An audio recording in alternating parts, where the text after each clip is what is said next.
He played in the National Football League from 1997 to 2006 for the Texans and Jaguars. He was my radio co-host, one of them, for a year back in the day, and now hosts Payton Pendergast, which you can hear weekdays 6 to 10 in the morning Central Time, and the pregame show for Texans radio for Texans games, and as a content creator too.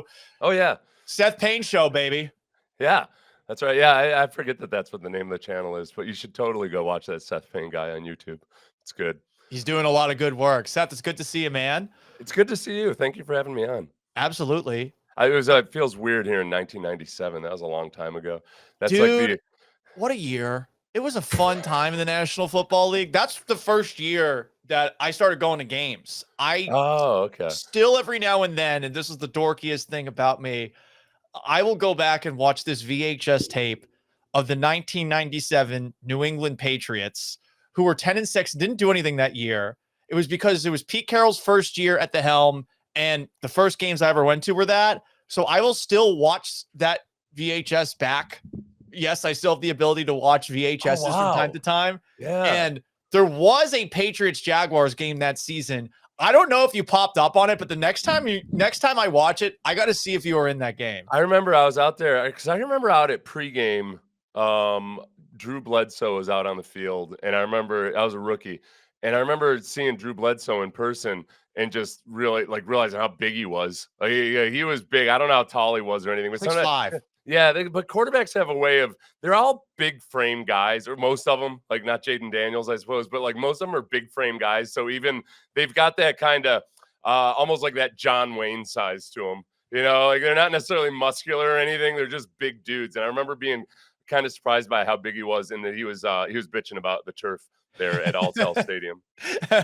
He's looking like, oh, I thought it was supposed to be Florida. Like, what? You can't grow grass down here? I did not know it was turf back in the day there. Well, he was the natural turf. He was complaining about the grass. Gotcha. Okay. It was in real. They basically spray painted the field because it was half dirt by that point of the season. Okay, it's like the Pittsburgh Washington special. Did we win? No, the Patriots won that game. Oh, okay. This is not one of those games I even watched live. I think I was at a birthday party when I was 8 or 7 years old, but for whatever reason, I remember that VHS tape and that season. 97 was a good time to watch football. 90s football. Yeah. Now listen, Paul, I don't want you to be digging any of this information out of me, doing it the way you did with DJ Bieneme. You went all Oprah on him. I ended up getting newsworthy sound bites out of him and everything. All right. I'm not gonna succumb to your abilities. Yeah. Well, don't worry about any of that, because a lot of this stuff with DJ and me was stuff that we've chatted about for the last couple of years. You know, it's been interesting with DeMeco Ryans this week. What have you made of the way that he's been communicating with us? I know you've actually chatted with him on a much more personal level. You guys played together, first off. And you had an awesome interview with him this offseason, which I think people should go watch, because he was so loose with you, which he certainly isn't at the podium. And why would he be? I don't expect any coach to be up at the podium and spilling all of the state secrets. But as someone who has played with him, who has played the game as well, played for a bunch of different coaches, what have you made of the way that this week and the last couple of weeks have gone for him? I think, there's, I would say, two parts. There's one, coaches are always you're going to be careful about how they consume media. Usually they have somebody that, gives them the stuff that they think is probably relevant and they need to see. And I think that I'm guessing that when DJ talked to you about how maybe players weren't getting the same message that he was giving at the podium, as a coach, I think that's definitely the kind of stuff that's going to get forwarded to you, because you want any kind of reports of player dissension or anything else like that. And I think that, so there's that. And I can understand why he would get really hyper concerned about that. I think in some ways, though, he's a young NFL head coach. And I think there's some things in terms of dealing with the media that's probably going to be there's a little bit of a hardening process, and not that you ever have to be lovey-dovey with the media or anything. He's usually super cool with them. But I think there's a little bit of the dirty laundry type stuff that comes out with something like with what DJ was saying, that there's a frustration, and this is where I try not to be like, I'm trying not to be a grumpy old man, but like players didn't used to just talk to reporters casually like that about stuff like that. It was kind of a big deal. So now you're in an age where players are more comfortable with media members sometimes, and I think like credit DJ for forming a relationship with guys that'll tell him things. But I also worry sometimes, if you think about the Patriots before they won their last Super Bowl, you remember there was that big expose, and it was Seth, what's his name, in ESPN, right? Wickersham. Yeah, the season before that last Super Bowl, you would read this article and you would think, oh my gosh, this place is falling apart. There's just nothing good could ever come from this. And I think it was really just a matter of there were a lot of people willing to talk to Seth Wickersham about stuff that in previous generations they wouldn't have talked to him about. And that article came out in the preseason or in the off season, and they went on and won a Super Bowl that year. Like if you go searching for dysfunction, or if you go searching for guys who are disgruntled for any reason whatsoever on an NFL team, you're gonna find it. Like you're just flat out gonna find it. Look at the Eagles right now with AJ Brown. Right. So it's impossible to say whenever you do hear about a guy being disgruntled or anything, whether it is a real issue or whether, okay, now this is just, guys being like grumbling like they usually do. I was like talking to Ted Johnson from back in the day with those Patriots teams. It's not like those guys were all like, I'll die for Belichick on a hill. I'll do anything. I'll run. There were only so many Teddy Bruschi's, like everybody else is kind of like, all right, like guys are whining and bitching about stuff on their, at times. So I think that it's more, I don't worry about there being, dissension or whatever between DeMeco and the players as long as it's not more than just like the normal guys being pissy about stuff. If there was something more than we'd see it, but this is the kind of stuff that tends to come out when you're 0-3, and it just really starts to bubble up more and more. So like a winning record, and all of a sudden, oh no, that was normal strife. Losing record, and sometimes it's valid, but I just don't know. The frustrating thing with DeMeco at the podium is that sometimes he'll bring up things that are good, and to us, we don't necessarily agree. And I think it reached a boiling point in that press conference where Landry actually pushed back at something that if you go back and watch it, and I actually, after making fun of it, talked about it as neutral as I could. Yeah. I don't think DeMeco was specifically talking about them. I do think he was speaking about media in general in that moment. And he is right. They do thrive off of negativity. And I think the most important thing he said out of that is the outside noise doesn't matter. It shouldn't. It never should. And everyone should have their blinders on. I think back, Seth, to, and I remember we were doing the show together. I think when the Browns were on Hard Knocks, somehow it came out that Hugh Jackson was reading the press clippings that were being said about the Browns, and they were being cast in a favorable light because, I mean, these HBO shows have gone from actually showing things behind the scenes to being essentially blowjobs for the NFL. Yeah. I mean, really have. Like, they don't, like the Antonio Brown season where like he froze his foot and he tried to beat the shit out of Mike Mayock. They just put that to the side. So the outside noise, I do think doesn't matter. But I am curious, you played during an era where I'm sure the outside noise filtered in. And today, the outside noise filters in probably more than it ever did, just given social media. So what is your perspective on a team that is dealing with all of this outside noise, frustration about not living up to expectations for a year plus? Okay, so in terms of with DeMeco's press conference, when I went and watched it, because I was doing a live stream, and all of a sudden all the comments were like, "Holy crap, DeMeco and Landry are going at it." So I was actually kind of nervous. I went back into like child in the middle of a divorce scenario. I was kind of like, I don't like conflict. I'm just gonna read my comic books. So I went and I watched it. I put it off for like 2 or 3 hours, and I was I don't want to say I was let down, but it wasn't as dramatic as I thought it was going to be because we've seen Bill O'Brien. I think the biggest thing was, I think DeMeco, it's a classic situation where if you look at the transcripts, it's different than I think what DeMeco was trying to say. Like when he was saying, everybody wants to write negative stories, or, everybody wants a negative, nobody wants to write positive stories. I think he was speaking more generally about just people in general. But if you hear it a certain way, and the people in that room are in the media, that's the other part where I think that if you want to talk about like us letting our egos get involved sometimes, I do think DeMeco is talking up like truly about all outside noise, including social media and not conventional media, but just people on social media and or people in national media, and how just all the negativity gets pumped at you. So I don't know if he had specific stories in mind other than perhaps because I think that he probably would have seen, either a clip of you on DJ Bieneme on your stream, or DJ had tweeted out and then deleted that question about, hey, when Steven Nelson made fun of DeMeco Ryans, did you think it was weird that nobody defended DeMeco from the team defended DeMeco? And then he deleted it, and I understand why. I don't give a damn when people delete tweets. I think people should delete and delete liberally, but I'm guilty.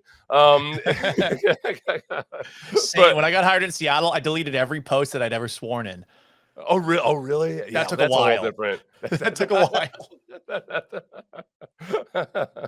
while.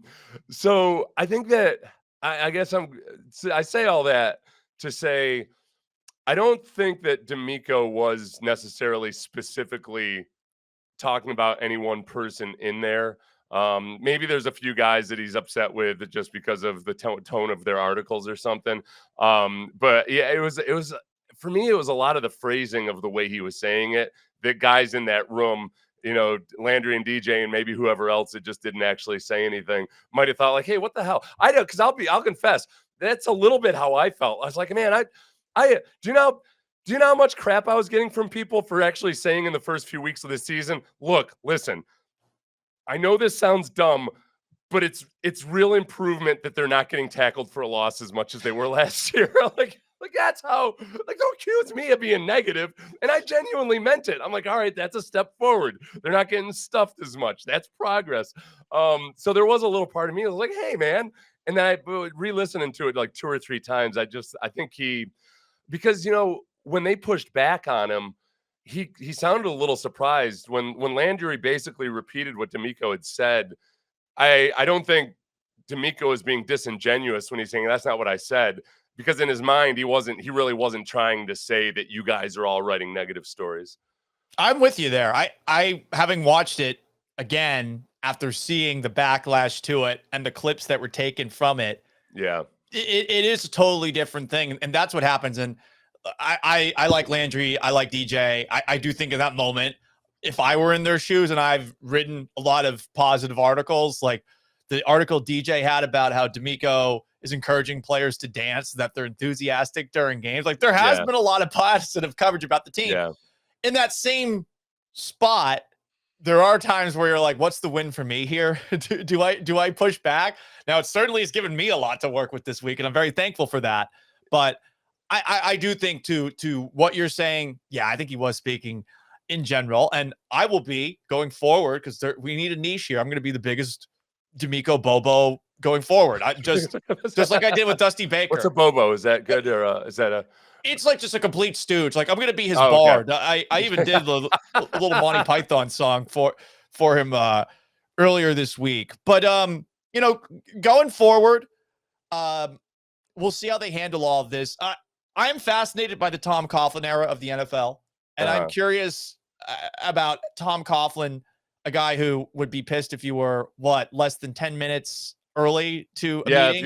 if you were 9 minutes early, you were 1 minute late, basically. Yeah, he would. There was a little bit of leeway there, but by and large, he wanted to start the meeting 10 minutes early. And if everybody was there, he was going to start it. So if you walked in 8 minutes early, you were 2 minutes late. And the funniest thing about that, you want to talk about stuff that, like, you're talking about guys being grumpy about their situation. I remember somebody got fined for that, and so the NFLPA challenged it and won. So Coughlin was still basically, trying to make guys abide by it, but he couldn't find guys for it. So Kevin Hardy and Tony Brackens used to just like deliberately, like they'd be waiting around the corner, waiting until like 3 minutes before the meeting began, so they could watch Coughlin stew, waiting for everybody to show up. But yeah, that was military town. Did he care about outside noise at all? Did he ever give you guys, I guess, mini spiels about outside noise? Yeah, I think I can remember one specifically where he was. I could tell that he was talking about how people in the media don't know what the hell they're talking about, don't listen to them, and that includes guys who used to play the game. And I think at that point he was talking about, he might have been talking about Jeff Lageman, who had actually been on the team and coached by Coughlin and a team leader, but he had gone into media because I think Lageman had been pretty critical about the team during a broadcast the week before or something. So yeah, I mean, Coughlin had a very combative relationship with the media. Him and Pete Prisco was the beat writer back then, and those two used to battle because Prisco is kind of like the way Paul Kaharski is in Tennessee. Just Northeastern guy that just is not going to pull any punches or anything, and just real brusque and wasn't intentionally being a dick. He was just kind of a dick naturally. And those guys used to battle. Pete Prisco is the biggest calves I've ever seen for a smaller person. Just a random thought. He has the calves of somebody who used to be fat. Could be that. Like somebody, sometimes the guys who are super big, they develop those huge calves and then they lose weight, but their calves are still gigantic. It's like they've been doing resistance training their whole lives. Yeah, right, exactly. to hold all that weight, and then they lose it, but their calves are just they're gastrocs. These are things I noticed, just like Johnny Drama and Entourage. I would get calf implants in a heartbeat. I get forearm implants in a heartbeat too. I've got the spindly limbs. I've always been self-conscious about this. I've got like no calf definition. That's flexible, all. Dog. Like it's like my calves, my ankles just transition up into my calves like a tapered peg leg. I've always been self-conscious about it. I got them even worse than you, so I'm glad we share something in common from the athletic perspective. It's not like they're small or anything. There's just no definition whatsoever. Boom. It's what really kept me out of the Mr. Olympia, I think. All right. What stock do you put into what the Texans offense have done in 2 of the last 3 weeks? Because obviously against the Seahawks, measuring stick game again. Yeah, okay. So the Seahawks game was a measuring stick game, and this one's also a measuring stick game. This is a measuring stick. I don't want to say that the Seahawks was any more or less of a measuring stick. So this is a measuring stick to see how, if you've kind of like the markings on the wall when you're growing up, this is almost like, okay, have they actually grown a couple inches since the last time we used the measuring stick in the Seahawks game?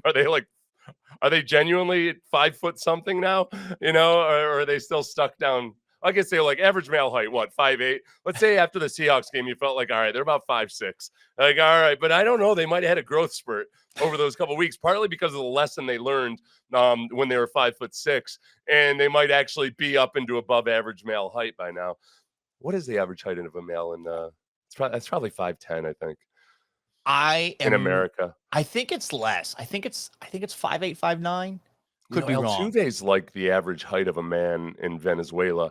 Which I've always felt, I feel bad for him. I mean, I'm not crying a river for him, but like he goes from being like still short for a baseball player down there, but average male height to now just that's bullshit, man. That's probably why he's going to go back to Venezuela when he's done. Okay, so the Seahawks. I do think this is what I hope, at least, and I think this might be true. And I'm talking to Moose Johnston today for my Believe podcast, and I'm going to air that interview tomorrow. But Moose Johnston, during the broadcast, I went back and watched it again after I got home on Sunday night. Moose had talked about how in the production meeting, CJ said, he's got to be better on first and second down. He's got to get some of the simple stuff and the easy throws. He's got to be sure that they're doing that. And that's where if you watch, and Moose was saying it early in the game, and then you watch the game, and he was doing everything that it takes a certain level of maturity as a quarterback to do, is when the defense says, all right, you know what? Let's see if you can drive the ball in 12 or 14 plays downfield and be patient and not misfire. And because that's where it's hard to do. It's hard to it's hard to go down the field and just keep clicking off first downs and not doing it in a magnificent fashion.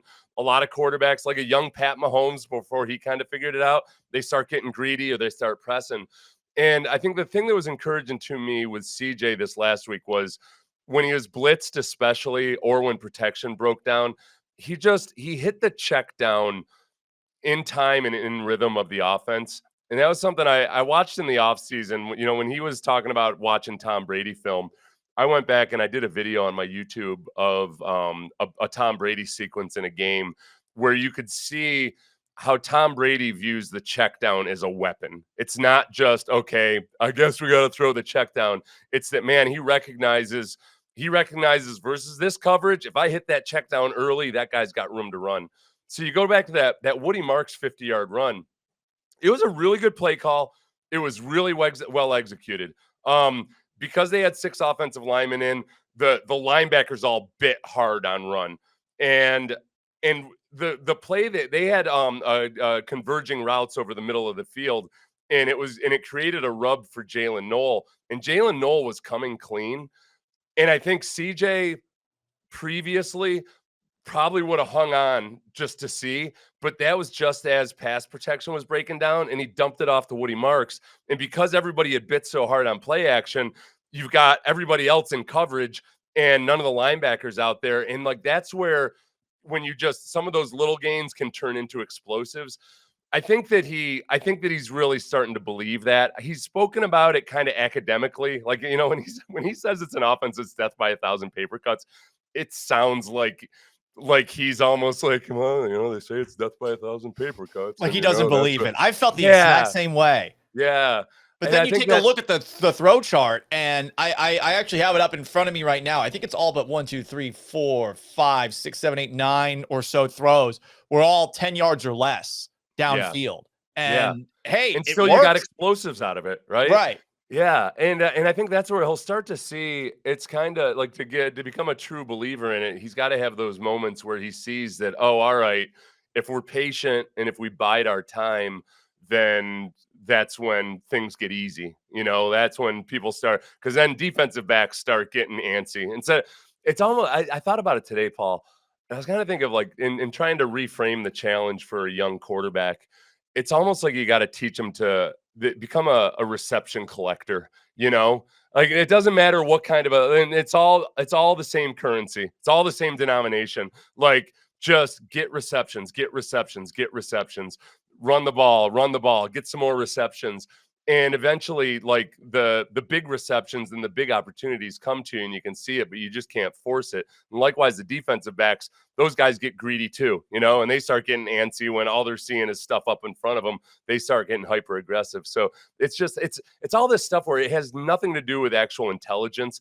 It's all about emotional maturity from a quarterback. And I think that steadily he's getting better at that. And then the other part of it is just, you know, like, there's a lot of Tom Brady, or there's a lot of New England elements to this offense. And the one thing that people always say to me about that system is it's time in system. Like, there's no just learning it on paper and then going out and doing it. You just need time. Going back to the offseason, I was saying, hey, it's going to take time this year for this offense to look like we want it to. And the hope is, 2 of the last 3 weeks, steps in the right direction. But you are going up against banged up defenses. Seahawks, obviously one of the better defenses in the league. Broncos defense, which we'll get to in a moment, arguably the best defense in the league. I think it's between them and the Texans. Interesting thing from Sunday was how the Texans were using a lot of 6 offensive lineman sets. This is something that was brought up early in the broadcast, and I'm sure that's something in the pre-production meetings that the broadcast became privy to. I'll be honest, I don't know shit about what goes on in the trenches. I think far too many people that are in my shoes online try to pretend that they know what's going on. You actually know it because you've been in it. You're a veteran of that shit. They don't know because they never been in trenches.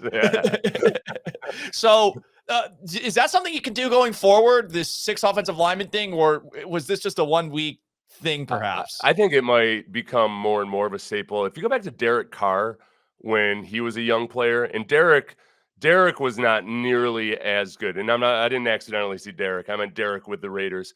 Not David. Derek Carr with the Raiders. he was not good with pressure. You know, if there was any kind of traffic at his feet, he did not respond well to it. DeMeco's really, like, compared to Derek Carr, DeMeco is way ahead of that. So I don't worry about that with CJ. But because of that, 6 offensive linemen, I have to go back and watch and see just how often they did it. But it almost became like their standard offensive line was 6 offensive linemen. And they did really well with it. You know, Derek Carr did really well in his first few years playing with 6 offensive linemen a lot. With CJ, it's not a matter of doing it because CJ needs it. I think it's a matter of, okay, let's address the issue for what it is, which is we're not getting the protection that we need. And if you add an offensive lineman, and we're also not running the ball as effectively as we need to, as consistently, so you lose an element of unpredictability. Like you become more predictable when you put that offensive lineman in there as a tight end. But I mean, if you've only got 4 eligible receivers on the field, but CJ has time, CJ's gonna find them. But if you have 5 eligible receivers out on the field and CJ has no time at all, and one of them is a tight end who's like, if it's not Dalton Schultz, it's not a guy you feel real great about anyway. Then it's almost worse than you might as well have no receivers on the field when the protection is as bad as it is sometimes. So I think some of the stuff they were able to do with it, and then also just that they're able to pass out of it and run out of it. I think we'll see more of it. Some of it'll. The big test is going to be this week because Ariante Ursery is going to be facing Nick Bonito. Nick Bonito plays on the right side of the defense almost exclusively, so it's not like he flops back and forth. And it might be a little bit of, all right, let's see. Ariante Ursery had the best game he's had so far, but it wasn't against anybody like Nick Bonito.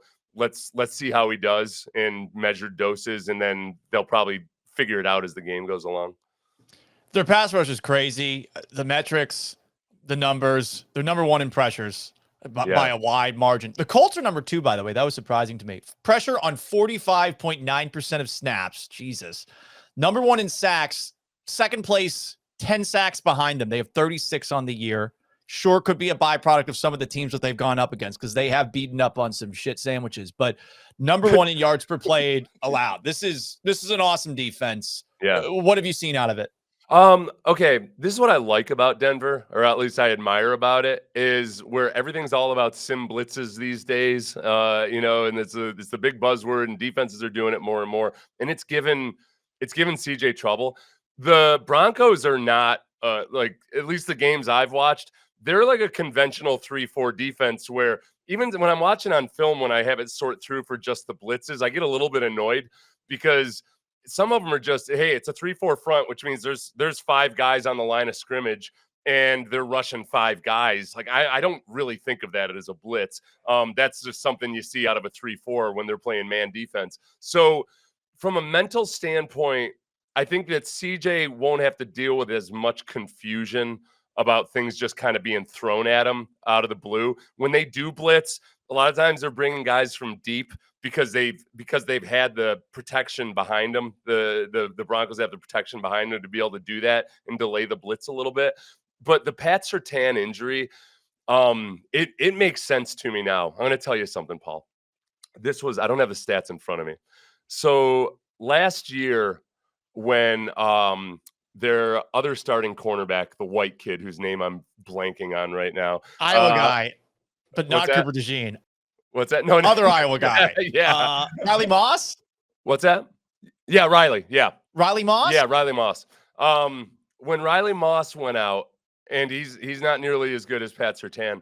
When Riley Moss went out, the Broncos had to start playing a lot more zone, and in the 3 games that Riley Moss was out, they gave up more than 30 points twice, including to the Browns when they allowed 555 yards of offense. And that was with Pat Surtain still in the game, but they couldn't blitz as much. They couldn't they couldn't play as much man coverage. So that's what made sense to me when we saw the line swing from the Broncos favored by 1.5 to the Texans. Like, usually a position player, a non-quarterback, will not swing the line that much. But I think through a combination of maybe people feeling better about the Texans, but then also Pat Surtain Riley Moss made that much of a difference last year.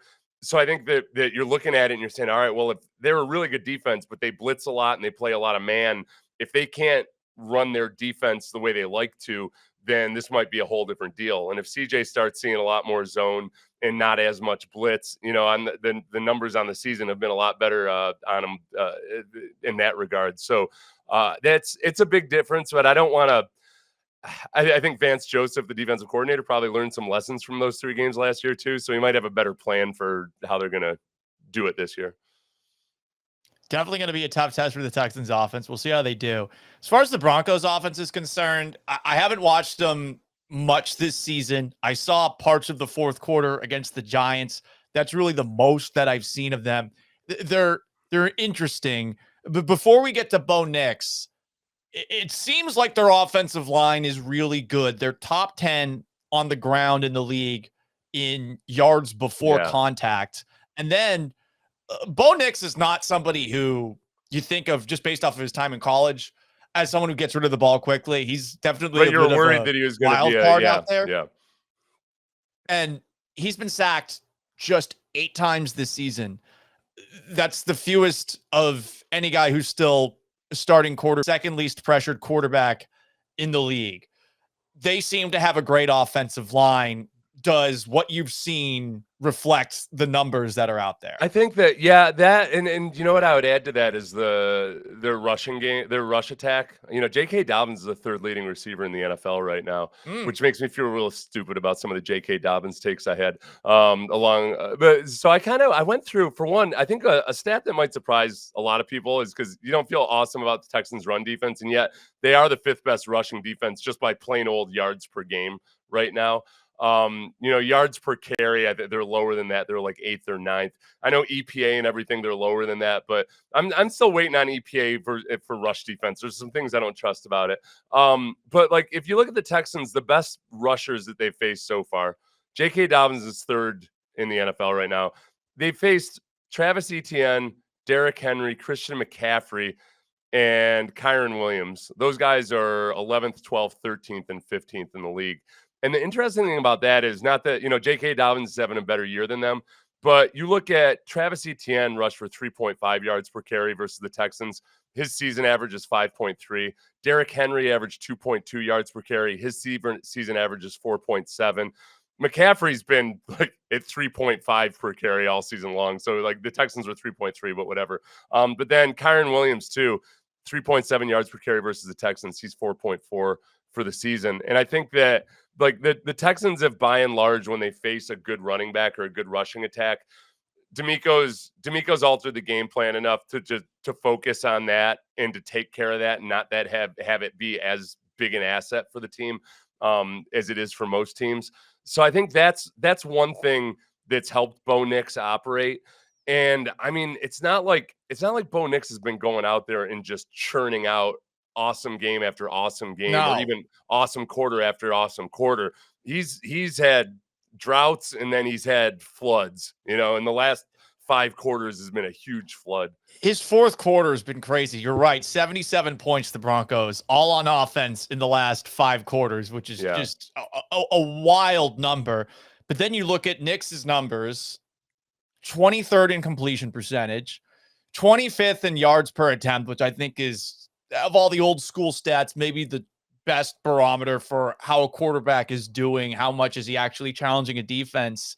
And he's been way better at the end of games than he's been at the beginning. And we're talking about just about all the games for the Broncos, who are certainly the most procrastination-friendly team in the league. Yeah.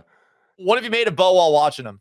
I think that a lot of it is the question about him coming out was like, okay, is he going to try to be too off script and too ad lib? And I remember in the preseason, his rookie year, everybody was going crazy about him because he was doing all this crazy, like impressive stuff in the preseason. But I'm watching, I'm like, he can't operate that way. You credit Sean Payton, I think, for teaching him how to operate more like an NFL quarterback. And I think he's the things that don't show up in the numbers is that he's not doing things to hurt his team. He's got 5 interceptions, but 2 of them were in the first game. And I want to say the first game too, who do they play? They played somebody bad in their first game. Was it Tennessee? Like some of his bad, like his numbers on the season overall, I feel comfortable if you took out that first game or you give him a little bit of a pass. They're better than like his numbers have been since then, a lot better than being weighed down by that. So he had 2 interceptions that first game, and he's not doing anything to hurt the team in a way that I might have thought he might when he was a rookie. And he's got like everything you want for a young quarterback. He's got a really good defense on the other side. He's got a good running attack. And then he's been taught to play quarterback properly. So he's being judicious in when to go for it and do all those things. He's operating more like a veteran quarterback than I would have thought he would be. It helps to have Sean Payton on that front too. Yeah. I mean, it's perfect marriage for a guy like him. That's right. You know, it's crazy when you think back about how Drew Brees was just cast aside. I don't think I do. Sean Payton annoys me sometimes. Mostly he's definitely cocky. Yeah. But they all are. It'll happen. This is what happens. It changes a man. Being a head coach in the NFL, it changes a man. There's something about like everything DeMeco's going through right now where I think he's realizing like, all right, I just gotta. This is life, man. It's a brutal world out here. Even in like a relatively soft media, like friendly media environment here, there's just like a certain hardening of your soul that you need to have. And and Sean Payton's been an NFL head coach forever. So yeah, he's going to be really weird. It turns people weird. It's a really unique position in life, you know? I would want to know if you gave Sean Payton truth serum and you look at the last couple of years when the Saints were still at the peak of their powers, I wonder how he really felt about Drew Brees, because I'm of the belief that the last couple of seasons with the Saints, Brees is the one that held them back. The Saints fans bitch and moan about that pass interference in the championship game against the Rams, but Brees was fucking bad for a lot of that game. And this was a game where Jared Goff was peeing his pants for the entirety of the first quarter. And then when he finally caught up to speed, the Saints never really pulled away. So it's just a random NFL thought I've always had. Like, did Sean Payton wish he pulled what Bill Belichick almost did with Tom Brady? You know, I can win with that. I can win with any quarterback. I think it almost became that first time, though, that they started kicking the can down the road with Drew Brees. They'd almost entered into there's no way to get out of it. You know, It was either going to be, as it's been with the Saints, once you finally parted with him because they'd pushed so much money down the road that it was probably going to be a process that Payton really didn't want to go through, obviously, because obviously he still wants to coach. I think it felt, but no one, and again, NFL head coaches, I think that's the thing about a really good NFL coach, a touch to a heaping load of narcissism. You got to really impose your will on a group of alpha males, and and make your will rise above everything. Like, it's your desires and the image that you want and everything. So it's the same in business. You know, there's a certain level of just like a productive sociopathy that you have to have. So I get, and in doing that, I think Payton knew what he was getting into when they started kicking the can down the road, and yet also was capable of blaming Drew Brees for it when the inevitable happened. Which is like when Drew Brees got old, which he inevitably would. Sean Payton somehow found a way to not blame himself for it. Broncos' resume is being called into question by some people locally. I would say these are probably the most fanboy of all the Texans fans out there. Yeah. They're pointing at their schedule and saying, well, look, we lost to the Rams and the Bucks and a respectable Jaguars team and the Seahawks. I'm just going to run through the resume, Seth. I did not watch a lot of these games, but most impressive win. They beat the Eagles in week 5. They had an insane fourth quarter rally. They were down, I believe, 17 to 3 going into the fourth quarter, outscored them 18-0 in the fourth. They have 2 close defeats to the other 2 good teams they played. They lost 29-28 to the Colts. Colts actually missed a game-winning field goal attempt, but a Broncos player touched the long snapper. Leverage. Oh, right. That wasn't leverage. That was just he touched the long snapper? Okay. It was either leverage or touching the long snapper. I know a lot of Broncos fans were mad about that. That's a rule you should know, to be frank. But a lot of people are like, well, actually, the Colts, that win is bullshit because people are also poking holes in the Colts schedule. But they lost that game. They lost to the Chargers 23-20 on a walk-off field goal. This is one of those games where the Chargers moved the football. They had drives of 56 yards, field goal, 61 yards, interception, 54 yards, touchdown, 69 yards, field goal, 37 yards, field goal, 37 punt, 76 touchdown, 43 field goals. So they moved the ball, but they didn't score that many points. It was 23-20 at the end. Yeah. I thought you had a thought. Oh, no. Okay, cool. I did. Yeah. Which game was that? That was the Chargers. So they lost those two games. So the impressive teams on the schedule, the measuring stick games that we're talking about, we're looking at the Broncos as beat the Eagles, close loss to the Colts, close loss to the Chargers. Okay, listen. You brought up all of the relevant teams in the NFL that you should bring up on this schedule. That Jets game, and I will not let London be an excuse for 13-11 in London. They won. And it was such a bad football game by both offenses. Justin Fields had negative 10 passing yards. What was it? Justin Fields had negative 10 net passing yards. Yeah, I mean, what did Bo Nix have in that game? Nobody was doing anything offensively. I watched the whole damn game, and I just kept thinking, my God, Bo Nix is getting off the hook here because he sucks too. Luckily he's going up against. He was like going to prom. And you're a 3, but there's a 1 there, and 19 of 30 for 174 yards and a touchdown. But Justin Fields, who was sacked 9 times, 9 of 17 for 45 yards, negative 10 net passing yards. Yeah, I guess I should. I mean, whatever. Those European games seem to bring out the worst in any football team that goes. They're the worst. There. I hate them. They're too early. I'm too tired.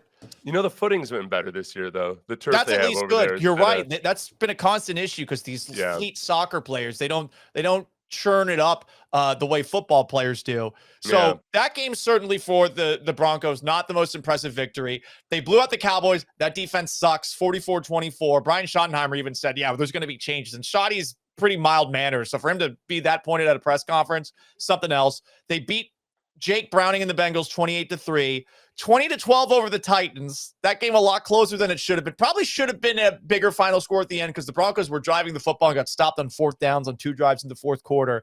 And then they beat, of course, the Giants 33-32 in the most what the fuck game of the season to this point. So look, like a lot of teams in the NFL, there's close games. You take the wins where you can get them, and sometimes you're going to come up on the short end of the stick. But what do you make of this resume? I think that honestly, everybody right now, I'm glad we're getting to the midpoint of the season because and this is the midpoint of the season that we read so much into records. And because that's what we do, we're human beings. Like, even as you're saying, well, just wait and see, if the schedule had been different, it's impossible to not look at the standings and let the record really, really matter. And I think that the Broncos are built like a very competitive football team. I don't know if they have the offense to be one of the genuinely elite teams. I think the Broncos are in the same boat as the Texans, which is they have the defense. It's just that in today's NFL, having an elite defense, I don't think there's going to be a redux of 2000 or 2002 where a defense leads you to a championship. It's going to happen here and there, and obviously but you got to have a to be genuinely one of the great teams or to have your best chance. You want to have a potent offense, and I feel like the Broncos offense is just not. It hasn't been as consistent. And Bo Nix hasn't been consistent enough to be that. But I'm not sitting here acting like the Texans are obviously like the Texans obviously have not had the offense other than when they faced bad teams to have a potent offense. So it's to have that balance. The Broncos don't have as far to go with their offense as the Texans do to just show that they're consistently competitive and everything. I just don't, but I don't put them in the same category as what the Chiefs are right now. The Chiefs and the Eagles are really pissing me off because both of them look like all of a sudden like, oh, okay, you're just getting off to a slow start. The Chiefs all in right, particular, that's fine. yeah. Well, yeah, because the Chiefs, it's them getting back to what they were offensively a few years ago because they haven't really been all that spectacular on offense the last couple of years. But yeah, I think it's like there's a reason the Texans are 1.5 point favorites in the game. Without Pat Surtain out there, these are two relatively even teams that are both, I think, trying to bust through into that, proving that, oh, no, we can actually be considered as one of these genuine contenders. It's a measuring stick game, and this is going to air on Friday. Earlier in the show, I said I hate predicting games. I really do, because you're really pulling it out of your ass, and like you can't determine what happens on the field. I am hoping, and I did earlier in the show, a different version of the men with hats, without hats safety dance, because they got to score some touchdowns, I think, defensively to win this. Maybe, I don't know, just given the way that things have come so difficult for this offense. Do you have a prediction for this game? And we're recording this on Wednesday, but I'm going to say, based on the fact that last year when they lost Riley Moss, they couldn't hold the Browns to fewer than 30 points or 550 yards. I'm going to say it's going to be higher than whatever the point total is by then. Oh, okay. And I think that originally it was like 38.5, right?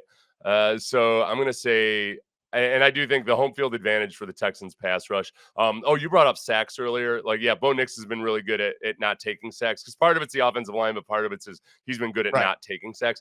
It's the cool thing about that is the Texans don't really have a boatload of sacks. They've been like, they're so focused and disciplined on a contained pass rush that I think they do a pretty good job of worrying more about squeezing the pocket than guys like Danielle Hunter and Will Anderson aren't just taking inside moves whenever they feel like it or anything. So I don't worry about the fact that he hasn't been sacked as much. It's about forcing him into bad decisions. But I'm going to say the Texans 21-17. Okay. Yeah. One last question. We were talking at the very beginning of this. Which would be the under, I just realized. But that's what I feel. 21-17, yeah. Let's land the plane with this, because we talked about some 90s football earlier, and I'm obsessed with 90s football. You were drafted by the Jaguars right at the peak of the Denver Broncos.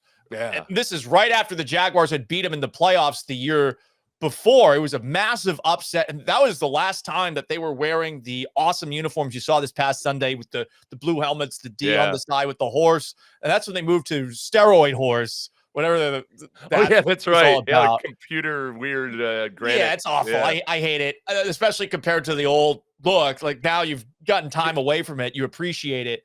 So you were a rookie in the NFL during the peak of the Denver Broncos, right in the midst, and then they, of course, go back to back your second year in the league.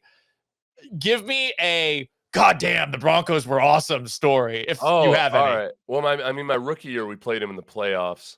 And that was my first time going against that Gary Kubiak, Mike Shanahan offense. And I just remember, I just remember being so frustrated, because those teams, those offensive lines were so well coached, and they ran that system so well, that I remember just so many times feeling like I had a good down going. And then all of a sudden, Tom Nalen like flips me on my back. Like the classic zone blocking. He's out in front of you. I think I'm holding my gap, but like, oh nope, it turns out he's just gonna wash me by and flip me up, or you're gonna get cut block or whatever. And they were like, when we played them in the playoffs, we had upset them. I wasn't on the team the year before when the Jaguars upset them in the playoffs, but they were out for blood. Like, that was a revenge game. And they destroyed us. And that was my first time playing in that altitude too. So that offense, it was that offense, Paul. I let you know, and a lot of guys won't admit to this when they play up there, and they're so full of shit. Like, it's not, you feel fine in the first quarter. It's in the third and fourth quarter when all of a sudden I'm not winded, but my legs aren't moving. Like, why are my legs not moving? And that offense, because it was outside zone all day long. So you're running to the sideline, or then you're running to the sideline, you realize it's boots, so you run back the other way, or you're just running trying to help out with Terrell Davis, who's like 20 yards downfield. It would grind on people through the fourth quarter, and you're just gassed by the end of it. So when the Texans hired Gary Kubiak, I had played against his offenses enough that I was really excited, because they were a pain in the ass. Like, I had a lot of respect for his offense just from having played against it a bunch of times. I think had some really impressive players too. And you mentioned the offensive line. That was Mark Schlereth was on it. Yeah. Nalen. I I can't name all the offensive linemen by heart, but you mentioned Terrell Davis. Nayland was, and I always ended up, so Nayland, I got an education my rookie year, but then Nayland, because Nayland was a guy who was just awesome for the kids. He was this awesome center for the Broncos. I ended up like having some battles with him because both of us we're not like great athletes or anything, but we were really good with our hands. So it was weird. I talked to him once about how I gave him a harder time than a lot of other defensive tackles who were much better than me. Like I would go, like I had a, so it was kind of cool. Like it was cool that he was even telling me, but it was because like we would have these fights where it was almost like a kung fu battle or something. Cause we're both hands guys. And, so like it was like they came over for a combined practice once in Houston, and like we were sitting in the cold tub talking about it after one of the practices. I really, what a weird dude too, like super weird, like in a very like in an eccentric way, like in a interesting way. It feels like that's an offensive lineman theme, the ogre mode at Northwestern and all that shit that was going on back in the day. That was Nayland and whoever the guards were at the time when they came to Houston. It was right when Anchorman had come out. Oh, nice. And so we're out there and like it's like 99 degrees, and we were doing our first 9-on-7 drill versus the Broncos, and it was like on the third play, like one of the guards was like, "It's so hot," and Nayland goes, "Milk was a bad choice." Right before the snap. Snapped the ball. Oh, that's awesome. Well, if you're a young watcher and you're unfamiliar with the late 90s Broncos, do yourself a favor and watch them, because Elway at the very end, Rod Smith, Christian McCaffrey's dad, Ed McCaffrey, Shannon Sharp. We mentioned Terrell Davis. That offensive line, though, after Davis, who has such a cool career story, it starts in the preseason game in Tokyo where he lights a guy up and he gets an opportunity and he has an incredible career. But after that, like just rando Bronco running back, Olandis Gary, Mike Anderson, Ruben Drowens. It was ridiculous. They were basically taking guys like as they de-enlisted out of the Marines, they would just pick them up. It was almost like they were at the bus stop. They were like, "Oh, I just got out of the Marines, did you? Here you go." One of those guys you mentioned, wasn't he a former Marine or something? Probably. Honestly, it seems like that they took pride in just finding a running back and making it work in that system. And then he went and got Arian Foster was a different one, but undrafted rookie free agent. Kubiak did it with Arian Foster. The mistake people would make though is thinking that like, oh, anybody can play. There's like, no, it was running backs who didn't necessarily fit the prototype for other offenses.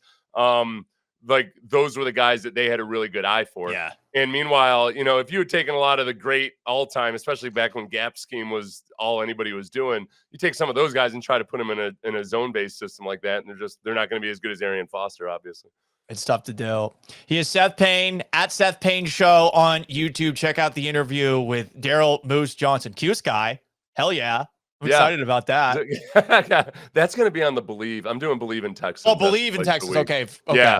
But I'll play clips of it on my show. Let's go. It's one of the reasons I do the Believe is because they give me all these guests. So I'm like, oh, all right, that's awesome. Cool. Shit. Yeah. Maybe I got to join. Fuck. I steal my own way to join. But you can also catch him on the Texas pregame show before Texans and Broncos on Sunday on Texans Radio. And of course, Payne and Pendergast 6 to 10. Did you like when I had to ask you permission if I could use a clip from your live stream? I thought that was hilarious. I mean, I'm an asshole with this. I just take it and I use it. And if someone says something, I always give attribution and everything. And usually the thing about it, if you show it on YouTube, that's still like that's different, like than like just and then stealing a video and just posting it or something. But because they put it on TV. Now that I didn't end up using the clip that I asked you permission to use, so you weren't on television. I'm sorry. But I'll see if I can work it into something later this week. Oh, it's whatever. I'll take any publicity. You don't have to ask for permission. That's right. The Believe people made me ask. That's why I asked. I wouldn't have asked if it was just for my channel. It's journalistic integrity, baby. I love it. Yeah. Seth, always a pleasure, man. Enjoy the game. And since I now have an Odyssey email, hopefully I'll see you around the office at some point in the future. I'll check mine sometime. Thanks, man. Oh, no problem.